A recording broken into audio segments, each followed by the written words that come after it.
Welcome back. To the northwestern part of the country, the Kaduna state government has declared what they call a state of emergency on the tomato industry after an outbreak of tomato blight, which is said to have destroyed about 80% of the farms across the state.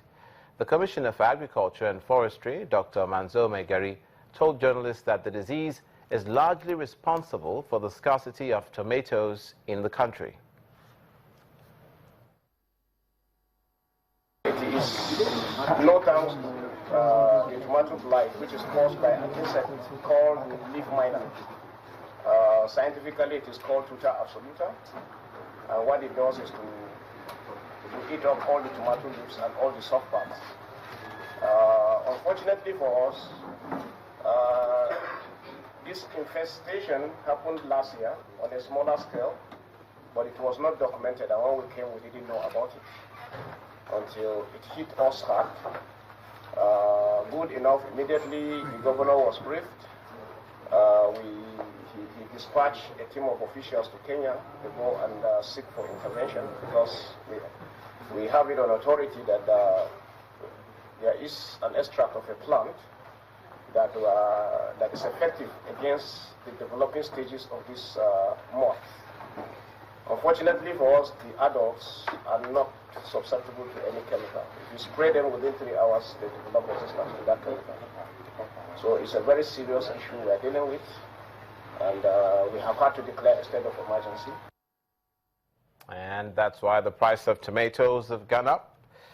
Now to other news. Officials of the National Emergency Management Agency have appealed to state governments who are yet to establish disaster control agencies to do so without further delay. The latest appeal, which is coming from the Deputy Director in charge of Planning, Research and Forecasting, Mr. Kayode Fagbemi, is part of ways of controlling the rate of disasters at the grassroots level. He promised strong collaboration with state governments and communities in managing disaster. Each state is expected to have their own state emergency management agency. And we've been, the DGNEMA, Alhaji Mohammed Sani City, has been doing advocacy, visiting governors. Many of the governors have seen the need, to build their state emergency management agencies. There's a lot of, we, for instance, have opened up zonal offices, 6 of them.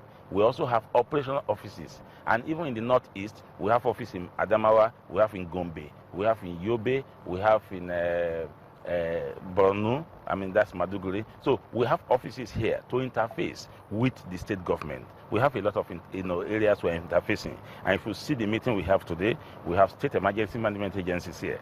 In most of those meetings we invite them, so we're interfacing with them. We are only encouraging them and carrying more advocacy, because it has to. You can't force it on them. We're in a federation, so they have their own executive power. They have their own budget, so we can't force it on them. We continue to use the press to educate them that they need state emergency management agency. As individuals, we need in our homes. We need to prepare, to respond to emergencies. Now, which brings us to our final story for this edition. The freed chairman of the All Progressives Congress in Kwara State and his secretary have been speaking on their ordeal at the hands of kidnappers.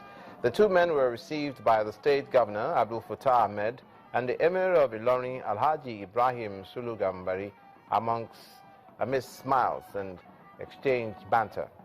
In an interview, the state chairman of the APC, Shola Balogun, described the experience as harrowing. We have been accosted by these young Fulani guys. Ahead we saw them. Our thought was that they were SARS, but that they were SARS. No uniform. So when we are getting closer, we notice some people are crawling. There, yes, on the road. There we make U-turn. When we make U-turn, about 4 of them surge from the bush again to fire us. So we pack. Money.